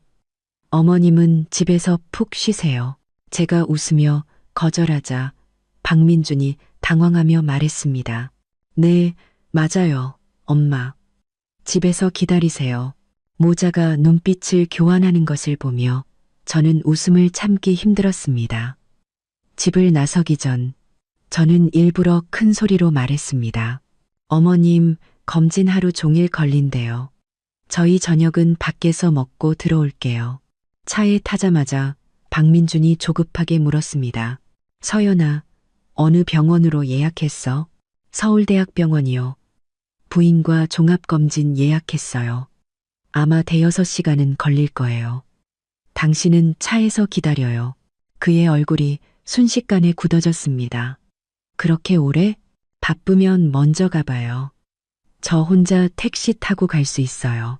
제가 이해심 넓은 척 말하자 그는 급히 손을 저었습니다. 아니야, 기다릴게. 그는 그렇게 말하면서도 몰래 시계를 쳐다봤습니다. 재개발 사무소 약속 시간은 오전 10시였습니다. 병원에 도착해서 저는 일부러 천천히 접수하고 줄을 섰습니다. 박민주는 안절부절 못하며 계속 핸드폰을 확인했습니다. 9시 40분 그의 전화가 울렸습니다. 네, 김 부장님. 아, 지금요? 급한 건가요? 알겠습니다. 바로 가겠습니다. 그는 업무 전화를 받은 척 연기했습니다. 서연아, 회사에 급한 일이 생겨서 가봐야 할 것 같아. 그럼요. 다녀오세요. 일이 중요하죠. 제가 흔쾌히 손을 흔들자 그는 구세주를 만난 듯 뒤도 안 돌아보고 달려갔습니다. 제가 진료실에 들어가지도 않고 병원 후문으로 향하는 것은 보지도 못한 채 말이죠. 병원 후문에는 김 반장님의 차가 이미 대기하고 있었습니다. 꽉 잡아요. 이제 쇼가 시작됩니다. 저는 안전벨트를 매며 말했습니다. 김 반장님의 운전 실력은 최고였습니다. 우리는 금세 박민준의 차를 발견했습니다. 그는 회사가 아닌 재개발 사무소로 향하고 있었죠. 김 반장님이 제게 초소형 카메라를 건넸습니다. 서명하는 장면을 확실하게 찍어야 합니다. 재개발 사무소 앞에는 박 씨 집안 식구들이 모두 모여 있었습니다. 시부모 박민준, 박미나, 그리고 처음 보는 친척들까지. 그들은 환한 얼굴로 건물 안으로 들어갔습니다. 멀지 않은 차 안에 저는 전혀 눈치채지 못한 채 말이죠. 20분 후 재개발 사무소 직원인 김 반장님의 지인이 현장 사진을 보내왔습니다. 박민준이 한박웃음을 지으며 합의서에 서명하고 있었고 박미나는 그 옆에서 셀카를 찍고 있었습니다. 시어머니는 수표처럼 보이는 서류를 꽉 쥐고 있었죠. 잡았다. 저는 차갑게 미소 지으며 서진 언니에게 전화를 걸었습니다. 언니, 이제 움직여도 돼요. 그날 오후 제가 검진을 마치고 집에 돌아왔을 때 박씨 집안은 축제 분위기였습니다. 식탁에는 랍스터와 전복이 올라와 있었고 시어머니가 직접 요리를 하고 있었습니다. 서연아, 왔구나. 박민준이 환한 얼굴로 저를 맞았습니다. 검진은 잘 받았어? 네, 다 정상이었어요. 회사 급한 일은 해결됐고요. 그럼 해결됐지. 그는 입이 귀에 걸릴 듯 웃었습니다. 오늘 아주 좋은 날이야. 엄마가 네가 좋아하는 해산물로 잔뜩 준비했어. 저는 상다리가 휘어지게 차려진 음식을 보며 놀란 척 물었습니다. 오늘 무슨 특별한 날이에요? 온 가족의 표정이 순간 굳어졌습니다. 시어머니가 급히 수습했습니다. 아니, 그냥 네가 검진 받느라 고생했으니까 몸보신하라고. 감사합니다, 어머님. 저는 고분고분하게 앉아 박미나가 마지못해 건네는 수저를 받았습니다. 식사 내내 박씨 가족은 흥분해서 속닥거렸지만 제가 듣지 못하도록 일부러 목소리를 낮췄습니다. 박민주는 계속 메시지를 확인했고 그때마다 얼굴에 웃음꽃이 피었습니다. 민준 씨, 무슨 좋은 일 있어요? 제가 일부러 묻자 그가 당황하며 대답했습니다. 아, 회사 프로젝트가 잘 돼서. 아, 서연아, 우리 다음 주에 정말 몰디브 갈 수 있게 됐어. 내가 휴가 냈어. 저는 웃음이 터질 뻔했습니다. 돈 챙겨서 도망갈 생각이었군요. 정말요? 너무 좋다. 저는 기쁜 척 손뼉을 쳤습니다. 저 내일 당장 수영복 사러 가야겠어요. 저녁 식사 후 제가 설거지를 하겠다고 나서자 박민준이 돕는 척하며 제 귓가에 속삭였습니다. 여보, 내가 500만 원 보내줄게. 내일 쇼핑 실컷 해. 이렇게 많이요? 회사에서 보너스 받았어요? 뭐 그런 셈이지. 아, 맞다. 너 신분증 좀 줘. 비행기표 예약해야 돼. 저는 순순히 신분증을 건넸습니다. 그가 무슨 꿍꿍이인지 이미 알고 있었습니다. 제 명의로 계좌를 터서 자금을 옮기려는 속셈이었죠. 그날 밤 저는 일찍 잠든 척하며 카메라를 통해 박민준이 제 신분증으로 온라인 뱅킹 계좌를 개설하는 것을 지켜봤습니다. 그리고 그는 자기 계좌에 로그인해 거액을 이체하기 시작했습니다. 제게 보내는 것이 아니라 여러 개의 낯선 계좌로 돈을 쪼개서 보내고 있었습니다. 정말 지독하네. 저는 그 모든 과정을 녹화했습니다. 재개발 보상금 11억 원. 그는 제게 단 한 푼도 줄 생각이 없었습니다. 다음 날 아침, 저는 신나게 수영복을 사러 가는 척하며 서진 언니의 사무실로 직행했습니다. 최신 증거들을 본 언니는 즉시 재산보전 신청서와 이혼 소장을 작성했습니다. 오늘 오후 3시 법원에서 박민준 명의의 모든 자산을 동결시킬 거야. 그 재개발 보상금 중 네 몫을 포함해서. 서진 언니가 자신 있게 말했습니다. 저는 이제 뭘 하면 되죠? 이제 네가 준비한 최고의 복수극을 펼칠 시간이야. 언니는 승리를 확신하는 미소를 지었습니다. 법률 사무소를 나와 저는 쇼핑몰에서 보란 듯이 빨간색 비키니를 샀습니다. 박민준을 위해서가 아닌 완전히 새로운 나를 위해서. 핸드폰이 진동했습니다. 지수에게서 온 메시지였습니다. 박민아, 지금 엠파이어 호텔에서 파티 중. 곧 영국으로 유학 간다고 엄청 자랑하고 있어. 저는 눈을 가늘게 뜨고 즉시 답장했습니다. 정확한 위치 알려줘. 10분 후 저는 엠파이어 호텔 연회장 밖에 서 있었습니다. 안에서는 박민아의 까랑까랑한 웃음소리가 들려왔습니다. 우리 오빠가 그랬다니까. 돈 들어오면 포르쉐 사준다고. 그 아줌마. 푹. 걔가 뭔데. 문을 열기 전 저는 마지막으로 핸드폰을 확인했습니다. 서진 언니가 보낸 메시지였습니다. 재산 보전 명령 발부됨. 집행관들 박민준 회사로 가는 중. 저는 심호흡을 하고 연회장 문을 활짝 열었습니다. 안에는 20여 명의 젊은이들이 일제히 저를 쳐다봤습니다. 박민아는 샴페인 잔을 든 채 중앙에 서 있었습니다. 제가 그토록 찾아 헤맸던 한정판 원피스를 입고서 형님. 그녀의 얼굴이 새하얗게 질리며 손에 든 샴페인 잔을 떨어뜨릴 뻔했습니다. 미나야, 그 원피스 한참 찾았는데 너한테 있었구나. 저는 미소 지으며 안으로 들어갔습니다. 연회장은 쥐 죽은 듯 조용해졌습니다. 박민아는 곧 평정을 되찾고 도발적으로 턱을 치켜들었습니다. 오빠가 입으라고 준 건데요. 문제 있어요? 물론 문제 없지. 저는 가방에서 쇼핑 영수증을 꺼냈습니다. 다만 알려주려고. 그건 작년에 네 오빠가 우리 부부 공동 계좌로 산 거고 가격은 320만 원이야. 네가 입었으니 그 돈은 다시 공동 계좌로 입금해줘. 주변에서 수군거리는 소리가 들렸습니다. 박민아의 얼굴은 붉게 달아올랐습니다. 무슨 소리예요? 이건 오빠가 나한테 선물한 거라고요. 그래? 저는 휴대폰 뱅킹 앱을 켜서 거래 내역을 보여주었습니다. 결제 계좌. 우리 부부 공동명의 계좌 맞지? 민법에 따르면 혼인 후 발생한 모든 수입은 부부 공동 재산이야. 저는 일부러 목소리를 높여 모두가 들을 수 있게 말했습니다.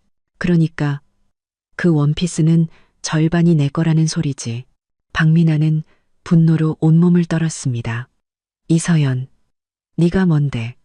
우리 오빠 돈이 내 돈이지. 법은 그렇게 생각 안 하던데. 저는 태연하게 핸드폰을 집어넣었습니다. 아, 맞다. 너 영국 유학 간다며. 보증금 4천만 원은 잘 냈고. 그녀의 얼굴색이 변했습니다. 그걸 어떻게? 그것도 너희 오빠랑 내 공동 예금이었거든. 저는 다시 한번 목소리를 높였습니다. 내 동의 없이 함부로 사용한 건 명백한 불법 행위야. 연 회장은 술렁이기 시작했습니다. 박민아의 친구들은 이상한 눈으로 그녀를 쳐다봤고 몇몇은 조용히 샴페인 잔을 내려놓았습니다. 너 당장 나가. 박민아가 악을 썼습니다. 경비. 이 미친 여자 좀 끌어내요. 저는 당황하지 않고 가방에서 서류 사본 하나를 꺼냈습니다. 이건 법원에서 발부한 재산 보전 통지서야. 오늘부터 네 오빠 명의의 모든 자산은 동결됐어. 네 유학 자금으로 쓰려던 그 돈 포함해서. 박민아는 서류를 낚아채듯 받아들고는 몇 줄 읽더니 얼굴이 새하얗게 질렸습니다. 말도 안 돼. 그럴 리가 없어. 참고로 말해주자면 저는 그녀의 귓가에 대고 속삭였습니다. 재개발 보상금 중 내목. 단 한 푼도 양보할 생각 없어. 그 말을 남기고 제가 돌아서자 등 뒤에서 박민아의 무너지는 울음소리와 잔 깨지는 소리가 들려왔습니다. 호텔을 나오자 햇살이 얼굴에 쏟아졌습니다. 전례 없는 통쾌함이 온몸을 감쌌습니다. 복수의 첫 총성은 울렸고 전쟁은 이제 시작이었습니다. 집에 돌아오니 시어머니가 거실을 서성이고 있었습니다. 저를 보자마자 달려들었죠. 서연아, 민준이 회사에 큰일 났단다. 법원 사람들이 와서 걔를 데려갔대. 네? 무슨 일로요? 민준 씨가 법을 어겼나요? 제가 놀란 척 묻자 시어머니가 버럭 소리쳤습니다. 헛소리 마. 그러다 이내 목소리를 낮췄죠. 서연아, 네가 은행에 아는 사람 있지? 빨리 민준이 좀 도와줘. 왜 갑자기 계좌가 동결됐는지 알아봐줘. 저는 속으로 비웃으며 겉으로는 걱정스러운 표정을 지었습니다. 어머님, 너무 걱정 마세요. 제가 친구한테 알아볼게요. 전화를 몇 통 거는 척한 뒤 저는 겁에 질린 목소리로 말했습니다. 어떡해요, 어머님, 민준 씨 부부 공동 재산 빼돌린 혐의로 누가 신고했대요. 법원에서 악의적으로 재산을 은닉하려 했다고 의심하고 있대요. 시어머니는 소파에 주저앉으며 얼굴이 잿빛이 되었습니다. 누가 그런 짓을. 그때 초인종이 울렸습니다. 문을 열자 법원 집행관이 서 있었습니다. 이서연 씨 되시죠? 장모님이신 김숙자 씨께 온 소환장입니다. 시어머니는 서류를 받아들고 읽더니 그대로 바닥에 쓰러졌습니다. 아들의 재산 은닉을 도운 혐의로 공동 피고가 된 것이었습니다. 어머님, 왜 그러세요? 저는 그녀를 부축하는 척하며 소환장을 힐끗 봤습니다. 완벽했습니다. 서진 언니의 일 처리는 정말 빨랐죠. 시어머니가 갑자기 제 손을 붙잡았습니다. 엄청난 악력이었죠. 서연아, 이제 민준이를 구할 수 있는 건 너뿐이야. 법원에 가서 그 돈 네가 동의해서 옮긴 거라고 말해줘. 어머님, 위증은 범죄예요. 제가 난처한 듯 말하자 시어머니가 가면을 벗어던졌습니다. 돈 얼마면 돼? 재개발 보상금에서 5억 줄게. 됐어? 저는 웃음이 터질 뻔했습니다. 11억 중에 5억이라니. 거짓 취급하는 것도 아니고. 어머님, 이건 돈 문제가 아니에요. 10억. 시어머니가 이를 악물고 말했습니다. 더는 못 줘. 저는 고개를 저으며 핸드폰에서 녹음 파일 하나를 재생했습니다. 박민준이 자금을 옮기며 했던 말이 선명하게 흘러나왔습니다. 일단 돈 엄마한테 옮겨놨다가 몇몇 친척들 계좌로 쪼개서 보내. 이혼 판결 나면 이서연은 한 푼도 못 건져. 시어머니의 얼굴이 잿빛이 되었습니다. 네가 녹음뿐만이 아니죠. 저는 미소 지으며 핸드폰 속 사진과 영상을 보여주었습니다. 그동안의 모든 이체 기록, 호텔 출입 기록, 그리고 어제 재개발 사무소에서 서명하는 전 과정까지 다 가지고 있어요. 이 독한 것. 시어머니가 마침내 위장을 벗고 제게 손을 휘둘렀습니다. 저는 가볍게 그 손목을 잡았습니다. 어머님, 가정폭력도 범죄인 거 아시죠? 이것도 녹음해 드릴까요? 시어머니는 뜨거운 것에 댄 듯 손을 뺐습니다. 그녀의 눈에 비로소 공포가 어렸습니다. 너 대체 원하는 게 뭐야? 간단해요. 제가 받아야 할 목. 단 한 푼도 빠짐없이 돌려주세요.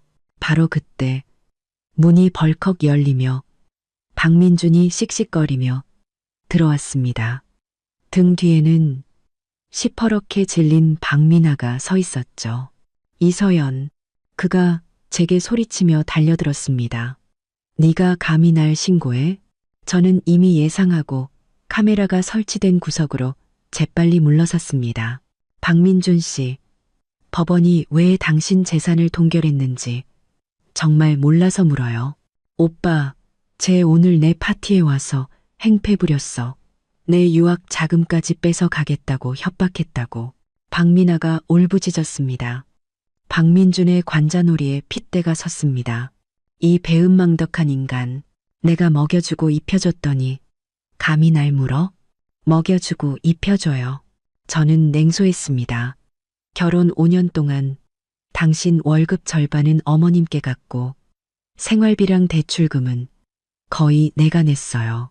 이제 와서 재개발 보상금까지 독차지하려던 사람이 할 말은 아닌 것 같은데요. 그는 잠시 할 말을 잃더니 이내 적반하장으로 나왔습니다. 그래서 뭐, 내가 남자고 가장인데 돈은 당연히 내가 관리해야지. 넌 내 덕에 먹고 살았으면서 무슨 자격으로 따져. 제가 기다렸던 말이었습니다. 저는 가방에서 다른 서류를 천천히 꺼냈습니다. 공교롭게도 이 집 살 때 계약금 우리 부모님이 내주셨고 결혼 후 대출금도 제가 절반을 냈어요. 등기부등본에 공동 명의로 되어 있으니 재산분할 청구할 권리가 저한테 있다는 뜻이죠. 박민준의 얼굴이 굳어졌습니다. 아, 맞다. 저는 말을 이었습니다. 당신 명의의 그 혼전 재산 아파트. 결혼 후에 우리 같이 3년 동안 대출금 갚았죠. 가치 상승분 계산하면 제가 최소 3억은 받을 수 있겠네요. 그 말을 들은 시어머니가 마침내 무너졌습니다. 꿈깨. 그건 내 아들 집이야. 법은 그렇게 생각 안 하던데요. 저는 미소 지으며 핸드폰을 들어 보였습니다. 지금 바로 판사님께 전화해서 확인해 볼까요? 박민준이 갑자기 달려들어 제 핸드폰을 뺏으려 했습니다. 저는 이미 대비하고 있었기에 가볍게 몸을 피하며 단축 번호를 눌렀습니다. 친구 지수의 번호였죠. 여보세요? 서연아? 지수의 목소리가 스피커폰으로 울려 퍼졌습니다. 지수야, 경찰에 신고해줘. 남편한테 맞을 것 같아. 박민주는 벼락이라도 맞은 듯 그 자리에 굳었습니다. 전화기 너머에서 지수가 즉시 대답했습니다. 알았어, 바로 신고할게. 조금만 버텨. 너. 박민준이 저를 향해 손가락질하며 부들부들 떨었습니다. 너 진짜 미쳤구나. 당신들 가족의 치밀함에 비하면 전 아직 멀었죠. 저는 핸드폰을 집어넣었습니다. 이제 제안을 2가지 하겠어요. 온 가족이 저를 낯선 사람 보듯 쳐다봤습니다. 첫째, 저는 손가락 하나를 들었습니다. 법대로 하는 거예요. 법정에서 봅시다. 다만 당신이 재산 빼돌린 증거 감옥 가기에 충분할걸요. 박민준의 얼굴이 하얗게 질렸습니다. 둘째, 저는 2번째 손가락을 들었습니다. 협의 이혼하는 거예요. 이 집은 제가 갖고 재개발 보상금 중 부부 공동 재산에 해당하는 부분은 절반으로 나눠요. 미나가 가져간 유학 보증금 2억 원도 돌려주고요. 그 외 각자 명의 재산은 더 이상 문제 삼지 않겠어요. 꿈깨. 박미나가 소리쳤습니다. 그건 내 유학 자금이야. 그럼 법정에서 보죠. 제가 돌아서려 하자 박민준이 저를 붙잡았습니다. 그의 목소리는 쉬어 있었습니다. 잠깐 생각할 시간을 줘. 좋아요. 저는 걸음을 멈췄습니다. 24시간 줄게요. 내일 이 시간까지 당신의 서명을 보고 싶네요. 그 말을 남기고 저는 미리 싸둔 캐리어를 끌고 5년간 살았던 그 집을 망설임 없이 나섰습니다. 문 밖에는 지수와 김 반장님의 차가 이미 대기하고 있었습니다. 완전 멋있었어. 지수가 저를 덥석 껴안았습니다. 아까 엠파이어 호텔 일도 들었어. 박민아, 지금 친구들 사이에서 완전 웃음거리 됐대. 김 반장님이 제게 서류를 건넸습니다. 최신 정보입니다. 박민준 명의의 모든 은행 계좌가 동결됐습니다. 재개발 보상금 포함해서요. 저는 긴 한숨을 내쉬며 차 시트에 기댔습니다. 이제 시작일 뿐이었습니다. 그날 밤 저는 결혼 전에 사둔 오피스텔에서 지냈습니다. 박민준의 말을 듣고 팔지 않은 것이 천만다행이었죠. 핸드폰은 박민준과 시어머니의 부재중 전화로 쉴 새 없이 울렸지만 저는 무시하고 서진 언니에게만 메시지를 보냈습니다. 모든 게 계획대로 진행되고 있어요. 새벽 2시 핸드폰이 다시 울렸습니다. 모르는 번호였습니다. 여보세요? 형님, 박민아의 울음 섞인 목소리였습니다. 제발 우리 오빠 좀 봐주세요. 그 돈 없으면 저 영국 못 가요. 저는 냉소했습니다.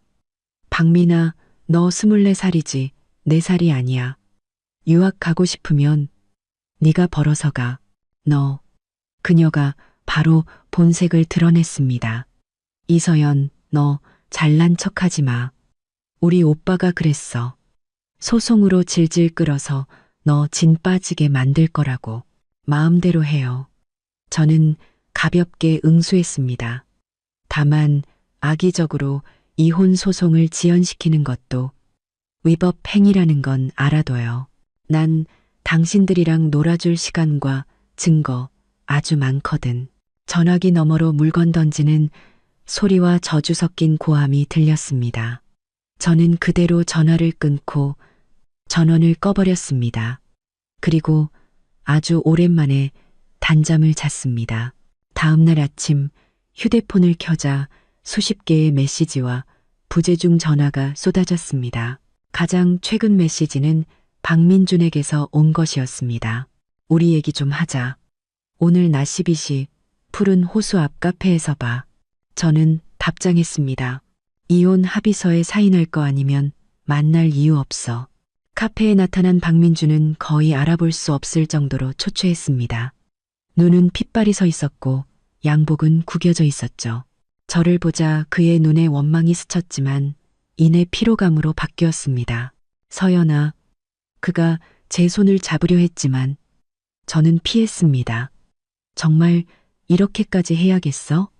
당신 어머니가 당신을 사주해서 저를 비행기에서 내쫓은 그 순간부터 우린 이미 이렇게 될 운명이었어요. 제가 차갑게 말하자 그는 한동안 침묵하다가 마침내 가면을 벗었습니다. 네가 제시한 조건은 너무 과해. 집은 줄 수 있지만 재개발 보상금 절반은 절대 안 돼. 그럼 법정에서 보죠. 제가 일어나려 하자 그가 이를 악물었습니다. 30%. 그게 내가 줄 수 있는 최대치야. 저는 웃었습니다. 박민준 씨, 아직도 상황 파악이 안 되나 보네요. 저는 핸드폰에서 녹음 파일 하나를 재생했습니다. 시어머니의 목소리가 선명하게 흘러나왔습니다. 재개발 보상금 받으면 바로 쫓아내. 애도 못 낳는 주제에 그의 얼굴이 새하얗게 질렸습니다. 네가 언제? 제가 제시한 조건 아주 관대한 편이에요. 저는 핸드폰을 집어넣었습니다. 재개발 보상금 중 공동재산의 50%, 그리고 이 집, 유학 보증금 2억 원 반환. 이 조건 받아들이지 않으면 난 당신을 재산 은닉으로 고소할 뿐만 아니라 당신들 가족의 그 대단한 어록들을 인터넷에 전부 공개할 거예요. 박민주는 바람 빠진 풍선처럼 의자에 주저앉았습니다. 너 변했어. 예전에 네가 아니야. 네, 변했죠. 저는 그의 눈을 똑바로 쳐다봤습니다. 당신들이 함부로 대하던 이서연은 이미 죽었으니까요. 당신들이 직접 죽인 거고요. 결국 그는 합의서에 서명했습니다. 저는 그 자리에서 서진 언니에게 연락해 이혼 절차를 진행하고 법원에 이행 감독을 신청했습니다. 카페를 나오자 햇살이 눈부시게 쏟아졌습니다. 저는 심호흡을 하며 오랜만에 자유를 만끽했습니다. 전화가 울렸습니다. 부동산 중개인이었죠. 이서연 고객님, 푸른 호수 아파트 매물 12억 원에 사겠다는 분이 나타났습니다. 시세보다 5% 높은 가격인데 수락하시겠습니까? 저는 방금 서명한 합의서를 내려다보며 입꼬리를 올렸습니다. 수락할게요. 그리고 믿을 만한 이사업체도 좀 알아봐 주세요. 전화를 끊고 저는 지수에게 메시지를 보냈습니다. 샴페인 준비해. 오늘 밤 내 새로운 인생을 축하하자. 복수의 맛은 상상보다 훨씬 달콤했습니다. 이사업체가 약속대로 도착했습니다. 건장한 남자 6명이 제 지휘 아래 안방에 있는 제 모든 물건을 포장해 옮기기 시작했습니다. 박민주는 잿빛 얼굴로 서 있었지만 감히 막지 못했습니다. 대문에는 법원의 강제 집행 명령서가 붙어 있었으니까요. 저 화장대 제가 혼수로 해온 거예요. 흠집 안 나게 조심해서 옮겨주세요. 제가 실목 가구를 가리키며 말하자 박민준이 마침내 참지 못하고 으르렁거렸습니다. 이서연, 꼭 이렇게까지 해야겠어? 저는 목록을 확인하던 것을 멈추고 그를 쳐다봤습니다. 이렇게까지요? 온 가족이 합심해서 날 속인 당신들에 비하면 이건 아무것도 아니죠. 그때 시어머니가 주방에서 뛰쳐나왔습니다. 손에는 프라이팬을 들고 있었죠. 이 나쁜 년. 내 아들 돈 다 뜯어가고 도망가려는 거냐. 어머님, 혈압 조심하세요. 저는 차갑게 쏘아 붙였습니다. 법원에서 어머님 계좌도 동결시켰다던데 지금 병원에 입원하시면 보험 처리도 힘들겠네요. 그 말은 비수가 되어 그녀의 심장에 밝혔습니다. 시어머니는 비틀거리며 물러섰고 박민아가 그녀를 부축했습니다. 한때 기세등등하던 시누이는 이제 구석에 몰린 쥐처럼 제 눈을 피하고 있었습니다. 아, 맞다, 미나야. 저는 일부러 목소리를 높였습니다. 영국은 이제 못 가겠네? 보증금 동결돼서 학교에서 입학 취소했다며? 박민아의 눈시울이 붉어졌지만 드물게 대꾸하지 않았습니다. 2억 원이 날아간 것이 그녀에게는 충분한 교훈이 된 모양이었습니다. 저는 5년간 사들인 모든 물건, TV부터 커피 머신까지 전부 목록에 적어 챙겼습니다. 박민주는 제 뒤를 따르며 집이 조금씩 텅 비어가는 것을 속수무책으로 지켜봤습니다. 서연아, 그가 다시 저를 설득하려 했습니다. 우리 정말 돌이킬 수 없는 거야? 저는 걸음을 멈추고 그를 돌아봤습니다. 박민준 씨, 뭐가 제일 우스운지 알아요?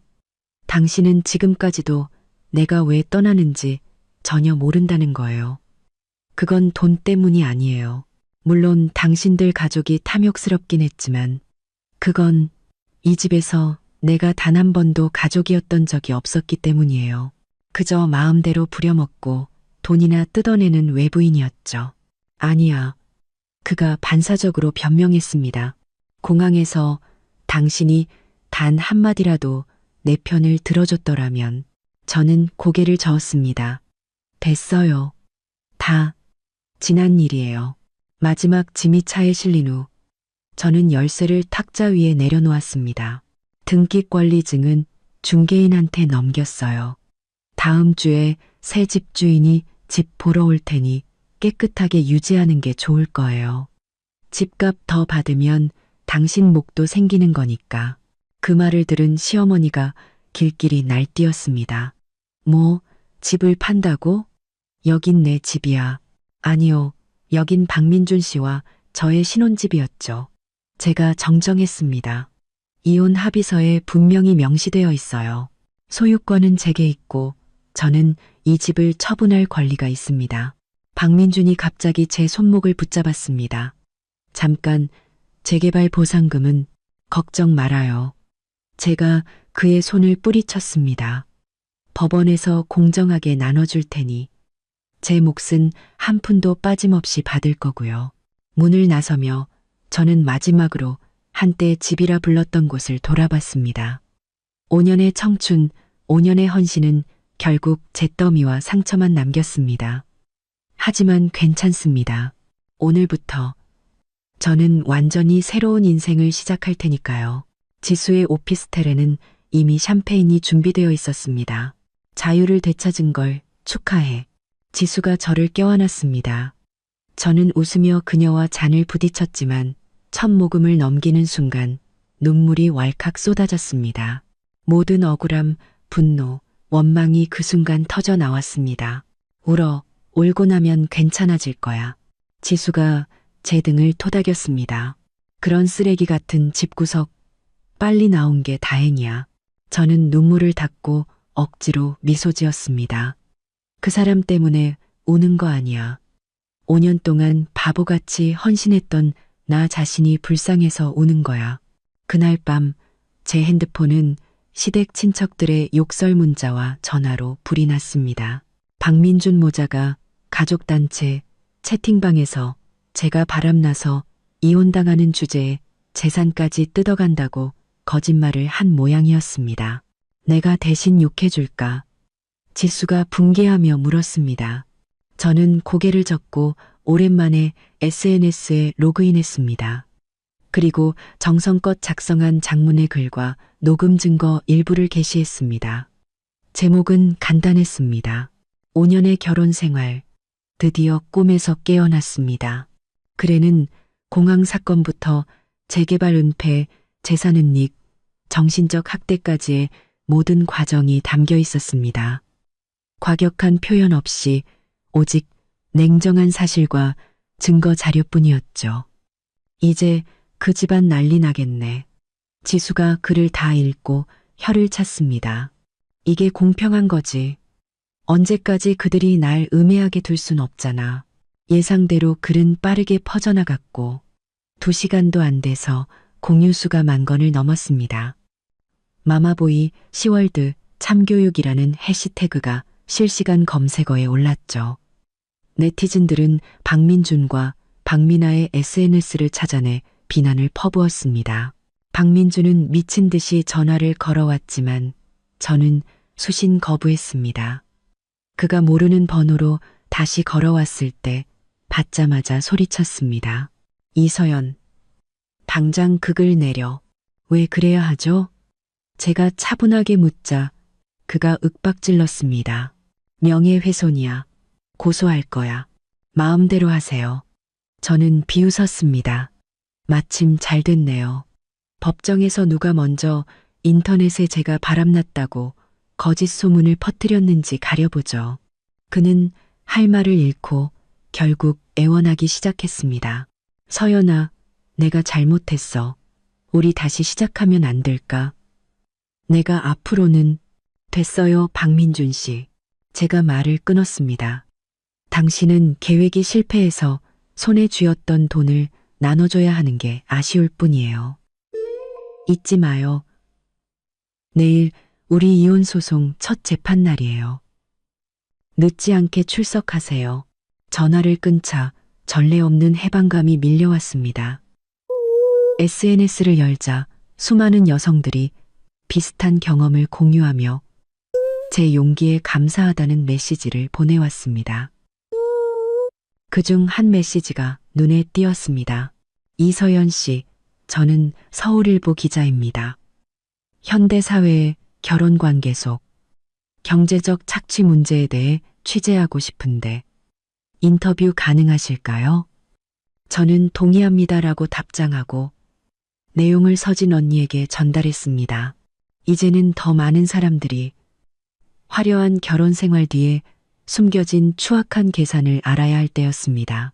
다음 날 이혼 재판에 박 씨 가족은 아무도 출석하지 않았습니다.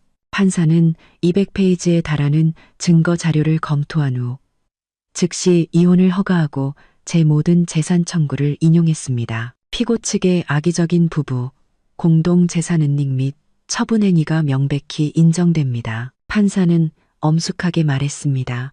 원고가 제출한 녹음, 영상, 은행거래 내역 증거에 의거하여 본 법원은 판사가 박민준에게 은닉한 모든 재산을 반환하고 정신적 피해보상금까지 지급하라고 선고했을 때 저는 서진 언니의 손을 꽉 잡았습니다. 5년 만에 정의가 실현된 순간이었습니다. 법원을 나서자 수많은 기자들이 저를 둘러쌌습니다. 저는 당당하게 카메라를 마주하고 판결 결과를 설명하며 법에 감사를 표했습니다. 이서연 씨, 현대사회의 결혼 관계 속에서 여성의 권익 보호를 위해 조언 한마디 부탁드립니다. 한 여기자가 묻자 저는 잠시 생각한 뒤 답했습니다. 항상 경제적으로 독립하고 모든 금전거래 증거를 남기세요. 그리고 부당한 대우를 받았을 때는 즉시 법의 도움을 구하세요. 기억하세요. 결혼은 두 독립된 인격체의 결합이지 한쪽의 일방적인 희생이 아닙니다. 박민주는 연문으로 몰래 빠져나가려다 기자들에게 붙잡혔습니다. 그는 카메라 앞에서 과거의 당당함은 온데간데 없이 판결을 존중한다, 원만하게 해결하겠다 같은 상투적인 말만 더듬거렸습니다. 갑자기 시어머니가 인파를 뚫고 나와 제 팔을 붙잡았습니다. 이 나쁜 년, 네가 내 아들 인생을 망쳤어. 법원 경위들이 즉시 그녀를 제지했지만 저는 차분히 그녀의 손을 뿌리쳤습니다. 김숙자 씨, 당신 아들을 망친 건 제가 아니라 당신들 가족의 탐욕과 계산입니다. 그 말을 남기고 제가 돌아서자 등 뒤에서 시어머니의 저주 섞인 고함과 박민준의 힘없는 만류가 들려왔습니다. 이 지긋지긋한 막장 드라마가 드디어 막을 내렸습니다. 사흘 뒤 저는 이혼 신고를 마쳤습니다. 같은 날 푸른 호수 아파트는 12억 원의 매매 계약이 체결됐습니다. 판결에 따라 저는 박민준에게 집값의 절반인 6억 원을 줘야 했지만 그가 제게 반환해야 할 금액들을 제하고 나니 실제로는 2억 7천만 원만 주면 됐습니다. 서명식에서 박민준은 수표를 쳐다보며 쉰 목소리로 말했습니다. 서연아, 우리 정말 돈 잘 받아요. 제가 말을 끊었습니다. 이제 우린 완전히 남이에요. 이사업체가 마지막 짐을 싣고 떠난 후 저는 텅 빈 거실에 서서 지난 5년의 기억들을 떠올렸습니다. 대부분 유쾌하지 않았지만 아주 가끔은 따뜻했던 순간도 있었습니다. 이제 그 모든 것이 과거가 되었습니다. 새 집주인에게 열쇠를 건네는 순간 저는 전례 없는 해방감을 느꼈습니다. 그날 밤 지수는 저를 위해 작은 축하 파티를 열어주었습니다. 샴페인, 케이크, 웃음소리.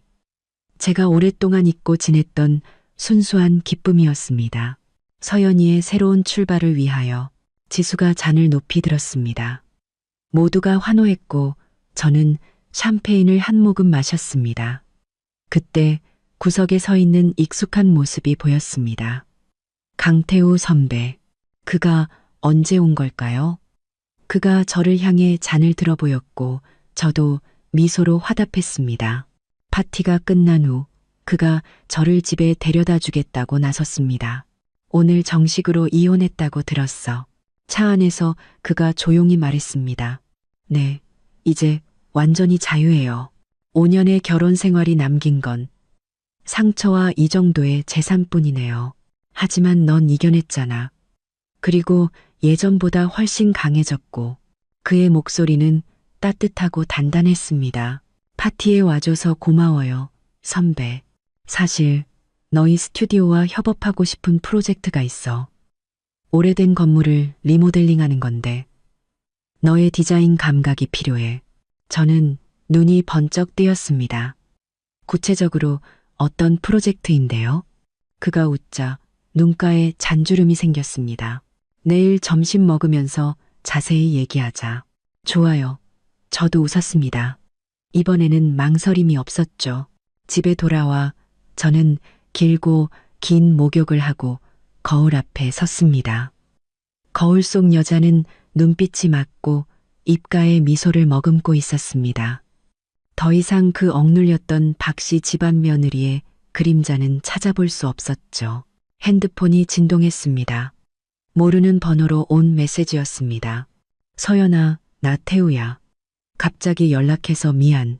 혹시 괜찮다면 커피 한잔 할 수 있을까? 네가 예전에 찾던 그 건축학과 남자가. 저는 메시지를 한참 바라보다가 마침내 답장했습니다. 좋아요. 다만 제게 남은 집안일을 좀 처리하고요. 네. 아직 마지막 집안일이 남아 있었습니다. 재개발 보상금을 두고 서로를 물어뜯는 박 씨 가족의 모습을 제 눈으로 직접 확인하는 것. 다음 날, 저는 김 반장님을 통해 재개발 사무소에서 마지막 보상금이 지급된다는 정보를 입수했습니다. 그리고 소문에 의하면 박 씨 가족은 그 돈을 두고 이미 난리가 난 상태라고 했습니다. 저는 선글라스와 모자를 쓰고 재개발 사무소 맞은편 카페에 자리를 잡았습니다. 십시정각 박 씨 가족이 모두 나타났습니다.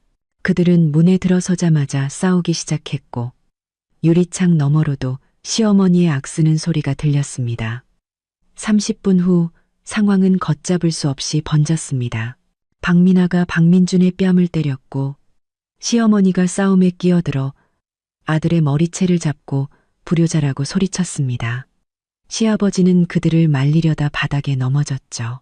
어느새 제 옆에 나타난 김 반장님이 USB를 건넸습니다. 사무소 내부 CCTV 영상입니다. 아주 선명하게 찍혔습니다. 저는 USB를 받으며 조용히 감사 인사를 했습니다. 화면 속에서 박민준과 박민아는 돈을 더 갚겠다며 주먹 다짐을 하고 있었고 시어머니는 자식들이 불효막심하다며 울부짖고 있었습니다. 한때 한마음으로 저를 속이던 그들이 이제는 돈 때문에 추악하게 서로를 물어뜯고 있었습니다. 아, 그리고 김 반장님이 덧붙였습니다. 박민준 씨, 요즘 사방에 돈을 빌리러 다닌다고 합니다. 도박 빚이 꽤 되는 것 같습니다. 도박이요? 네. 이혼 후에 시작했다고 합니다. 차도 저당 잡혔다고 하고요. 저는 고개를 저으며 USB를 챙겼습니다. 이제 저와는 아무 상관없는 일이었죠. 카페를 나오자 햇살이 쏟아졌습니다. 5년간의 악몽이 드디어 완전히 끝난 것이었습니다. 핸드폰이 다시 울렸습니다. 강태우 선배의 답장이었습니다. 언제든 기다릴게. 그리고 자유를 되찾은 것 축하해. 메시지를 보며 저도 모르게 입꼬리가 올라갔습니다.